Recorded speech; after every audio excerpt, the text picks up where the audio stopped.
এখন অলরেডি প্রায় 4:45 বাজে, আর আমরা এখন আছি মেহতাব বাগে। মেহতাব বাগান অ্যাকচুয়ালি মানে মেহতাব বাগ, এটা একটা বাগান। মুঘল সম্রাট বাবর টোটাল যতদিন উনি ছিলেন হিন্দুস্তানে, উনি মোট 11টা বাগান তৈরি করছিলেন, তার মধ্যে হচ্ছে এইটা একটা। আর এই বাগানের একটা বৈশিষ্ট্য হচ্ছে, সেটা একটু পরে দেখাবো। অলরেডি আপনারা জানেন যে মেহতাব বাগের একটা বিশেষ বৈশিষ্ট্য আছে। তার মধ্যে দেখেন যে কত এই যে সারস পাখি, তারপরে ওই যে আরও অনেক নাম না জানা পাখি, এগুলো কি দোয়েল, শালিক, কাকও আছে। আর এটা কি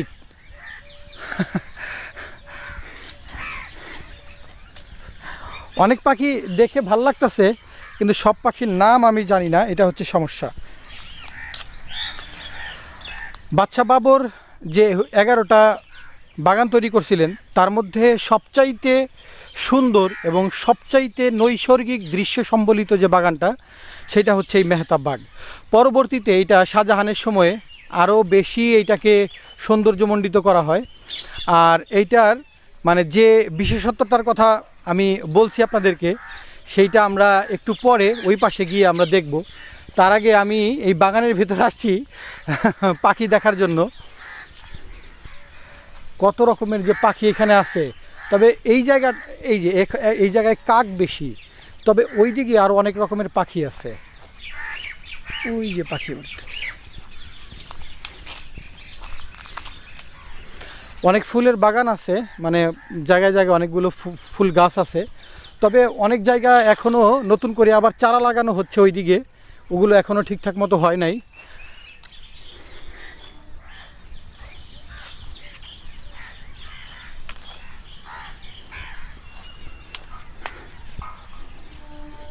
আমরা যে বাগানটাতে আছি, এই বাগানের উত্তরে, মানে এখন আমার পেছন সাইড যেটা, এই পেছন সাইড হচ্ছে পশ্চিম, আর আমার বাম সাইড হচ্ছে উত্তর, আর এই পাশটা হচ্ছে পূর্ব। তো এই বাগানের উত্তর সাইডে একটা অদ্ভুত দৃশ্য আছে, যার জন্য এত কষ্ট করে মেহতাব বাগে আসা। নয়তো আমরা তাজমহলে গেছি সকালে, তারপরে আগ্রা ফোর্টে গেছি, তারপরে ইমাদুদ্দৌলার যে সমাধি সেইখানে গেছি, তারপরে শুধু শুধু এই বাগানকে দেখতে আসে। বাংলাদেশের বোটানিক্যাল গার্ডেনও অনেক সুন্দর আছে, আর বিশেষ করে এখন তো রমনা পার্কের অবস্থাও অনেক চেঞ্জ হয়ে গেছে, অনেক সুন্দর, অনেক ভালো লাগে এখন গেলে।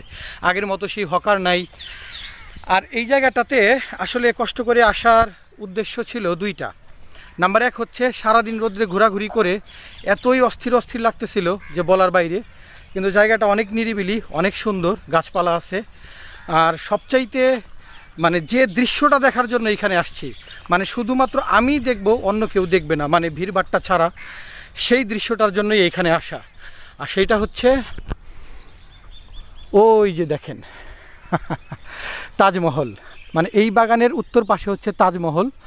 তাজমহলের এটা হচ্ছে পেছন সাইড, তারপরে হচ্ছে যমুনা নদী, আর তার এই পারে হচ্ছে মেহতাব বাগ। আর মেহতাব বাগের ঠিক ওই দিকে, মানে পূর্ব দিকে আরও একটু ওই দিকে হচ্ছে কি বলে আগ্রা ফোর্ট, আর এটা তো তাজমহল। তো তাজমহলের এই যে জায়গাটা থেকে এখন আমরা দেখতেছি, এটা শুধুমাত্র আমরাই দেখতেছি। আমরা আরও একেবারে সামনে পর্যন্ত যাব।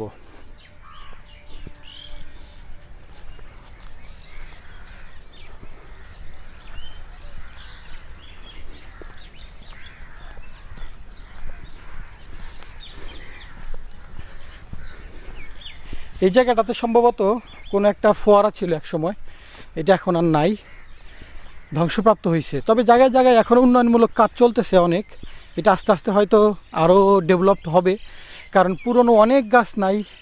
কারণ বিভিন্ন সময়ে বিভিন্ন, যেমন ইংরেজরা যখন আসছে তখন একটা সময় এই বিভিন্ন বাগান অথবা বিভিন্ন সমাধিস্থলের মধ্যে যে বাগান, যেমন ইমাদুদ্দৌলার বাগানের মধ্যে যে চারপাশের যে বাগান ছিল, সেই জায়গাটাকে তারা বিভিন্ন ইউরোপিয়ানদের জন্য আবাসিক স্থান তৈরি করে দিছিল। তারপরে মেহতাব বাগেরও চারপাশ জুড়ে যারা ইউরোপিয়ান ছিল বা ইংরেজদের যারা অনেক অফিসার ছিল তাদের আবাসিক এরিয়া তৈরি করে দিয়েছিল, যার জন্য অনেক বাগান নষ্ট হয়েছে। তারপরেও এখন ইন্ডিয়ান সরকার অনেক চেঞ্জ করতেছে, অনেক উন্নয়ন। এই যে এইখানে দেখেন ঝগড়া লেগে গেছে পাখির।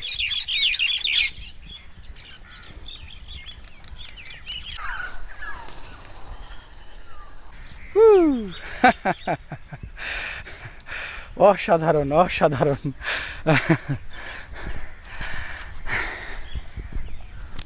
ইমাদুদ্দৌলা থেকে এই পর্যন্ত আসতে আমাদের দুইজনের অটো ভাড়া নিছে মাত্র 50 টাকা। আর অটো যদি আপনি ছেড়ে দেন তাহলে ছেড়ে দিতে পারেন, আর যদি মনে করেন না আমি অটো নিয়ে আবার ব্যাক করব, সেই ক্ষেত্রে অটোর যে 30 টাকা চার্জ আছে সেই চার্জ আপনাকে দিতে হবে। নয়তো আরেকটা প্রবলেম আছে, কমপক্ষে প্রায় হাফ কিলোর মতো আপনাকে হেঁটে আসতে হবে। এমনিতেই সারাদিন অনেক হাঁটাহাঁটি করছি, খাটপিড়ালি এমনিতেই সারাদিন অনেক হাঁটাহাঁটি করছি, তার মধ্যে আবার মানে এতটুকু হাঁটতেও কষ্ট লাগতেছিল।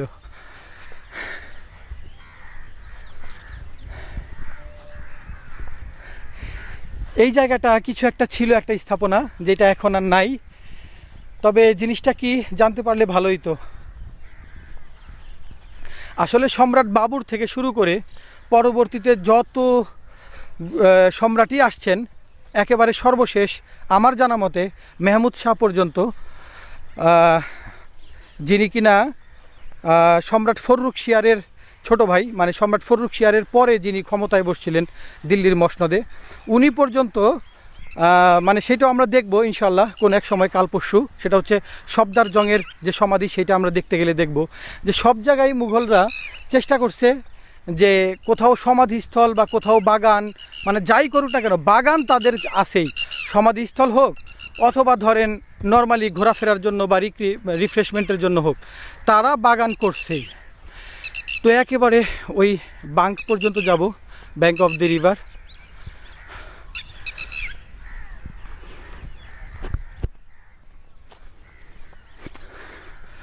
প্রথমে এই জায়গাটাতে আসতে চাইছিলাম না, ভাবছিলাম যাব না, কিন্তু এখন ভাই মনটা ভরে গেছে। আর যদি বর্ষার সময় যখন এই নদীতে পানি থাকে, ভরপুর যখন পানি থাকে, তখন দৃশ্যটা দেখতে যে কেমন লাগবে এইটা বলার বাইরে।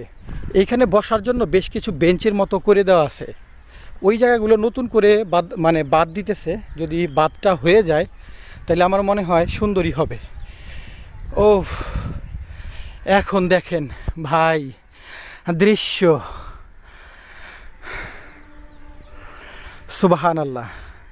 এইখান থেকে এখন দেখে বলতে হয় বাহ তাজ বাহ, অসাধারণ অসাধারণ, মানে ভাষায় প্রকাশ করার মতো না। মানে চারপাশে খুব একটা লোকজন নাই, খুব একটা কি মাত্র 2 জন লোক আছে, ওই যে এখানে 2 জন নারী পুরুষ। আর আমার চারপাশে ওই দিকে কিছু লোকজন আছে, আর এইদিকে তো কেউ নাই, সম্পূর্ণটাই খালি। এই জায়গাটা যখন কোনো একটা ভবন বা কোনো একটা কিছু করবে না, তখন দেখতে আরও অসাধারণ লাগবে। আর যমুনা নদীতে যখন পানি চলে আসবে, তখন এইখানে বসে অথবা ওই বেঞ্চটাতে বসে ওফ অসাধারণ। আমার গায়ে মানে লোম দাঁড়ায় যেতেছে, মানে এইখান থেকে এই পুরো দৃশ্যটা দেখে, মানে সব কিছু একটা ফ্রেমের মধ্যে চলে আসছে। যমুনা নদী, মেহতাববাগ, যমুনা নদী, তাজমহল, এই পাশে তাজমহলের মানে যে মসজিদ যেখানে শুক্রবারে নামাজ পড়া হয়, আর এখানে হচ্ছে গেস্ট হাউস।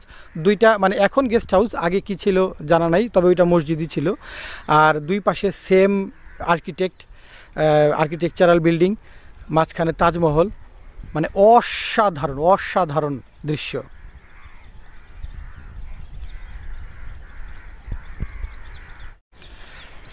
বিকেল প্রায় হয়ে গেছে, আর এখন এই মুহূর্তে আগেই বলছি যে মেহতাববাগে আছি।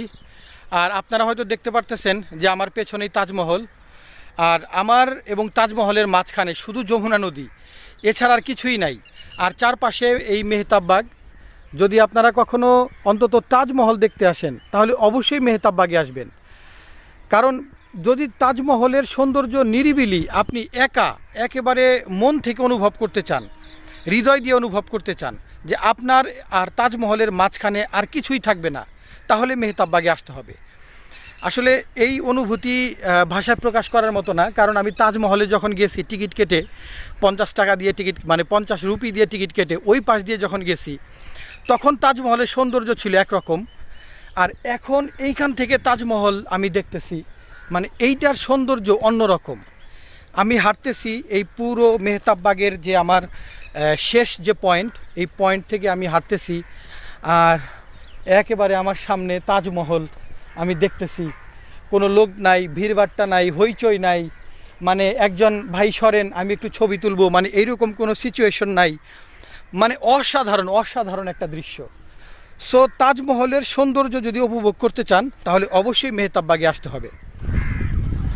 আমি আসলে প্রথমে আমার অটোওয়ালা যখন বলল যে ইতেমাদুদ্দৌলাতে নামাই দেওয়ার পরে যে স্যার আপনি কি মেহতাববাগে যাবেন, আমি বললাম যে মেহতাববাগে যাব, যতটুকুই দেখছি আমি, মানে গুগলে সার্চ দিয়ে আসার আগে যে আগ্রাতে আমি কি কি জায়গা দেখব, তার মধ্যে একটা ছিল মেহতাববাগ, যে একটা বাগান, তার উপরে কিছু ছবি টবি দেখলাম যে সেখানে খুব একটা ভালো নাই, মানে অনেক গাছপালা এখন নতুন করে হচ্ছে, এখনও পর্যন্ত মানে আগের যে সৌন্দর্যটা ছিল সেটা তো এখন নাই, কারণ অনেক বছর পার হয়ে গেছে।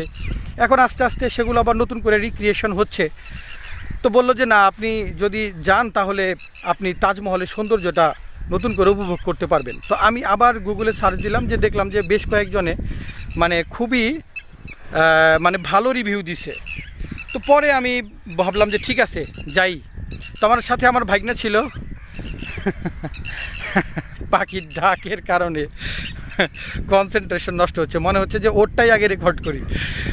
তো পরে আমার ভাগ্না বললো যে মামা আসছি যখন, হাতে সময় আছে, আমাদের রিটার্ন টিকিট মানে ট্রেনের টিকিট হচ্ছে রাত 7:20।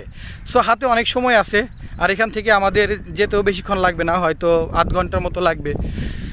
তো সিদ্ধান্তটা যে সঠিক ছিল, মানে যদিও প্রথমে আসতে চাই নাই, কিন্তু পরবর্তীতে যেহেতু রাজি হয়েই গেছি, সো রাজি হওয়াটা যে মানে পয়সা উসুল, সেইটা এখানে আসার পরে বুঝতে পারছি। আলহামদুলিল্লাহ যে আমি সিদ্ধান্তটা নিতে পারছি যে আমি এখানে আসছি, যার জন্য মানে আমি তাজমহলের দুইটা সৌন্দর্যই দেখলাম। একটা হচ্ছে সামনে থেকে যে তাজমহলের মানে ভেতর দিক দিয়ে, সামনের ফ্রন্ট সাইড দিয়ে যে আমরা তাজমহল নর্মালি সবাই যেটা দেখি সেইটাও দেখলাম, আর একেবারে একা একা নিরিবিলি এর পেছন সাইড থেকেও তাজমহলকে দেখলাম। তো আপনারা অবশ্যই চেষ্টা করবেন যারা আসবেন তাজমহল দেখতে বা আগ্রাতে, অবশ্যই মেহতাববাগে বিকেল দিকে একবার অবশ্যই আসতে, অথবা খুব ভোরের দিকে, মানে যখন সূর্য তখনও রোদ ছড়ানো শুরু করে নাই, তার তেজ বাড়ানো শুরু করে নাই, অথবা বিকেলে 5টার পরে অবশ্যই একবার আসবেন, আশা করছি ভালো লাগবে। তো মেহতাববাগ থেকে আপনাদের কাছ থেকে বিদায় নিচ্ছি। আগ্রা ট্যুরের পর্ব এখানেই শেষ। আজকে মোটামুটি আমরা 4টা জায়গা কভার করছি। সবগুলো পর্ব এক এক করে আমার ফেসবুক এবং ইউটিউব চ্যানেলে দেওয়া থাকবে, যদি সম্ভব হয় তাহলে দেখে নেবেন। আর যদি ভালো লাগে তাহলে অবশ্যই আমার চ্যানেলে একটা সাবস্ক্রাইব করবেন, আমার ভিডিওতে লাইক করবেন এবং শেয়ার করবেন। মেহতাববাগ থেকে বিদায় নিচ্ছি। ভালো থাকবেন, সুস্থ থাকবেন। আল্লাহ হাফেজ।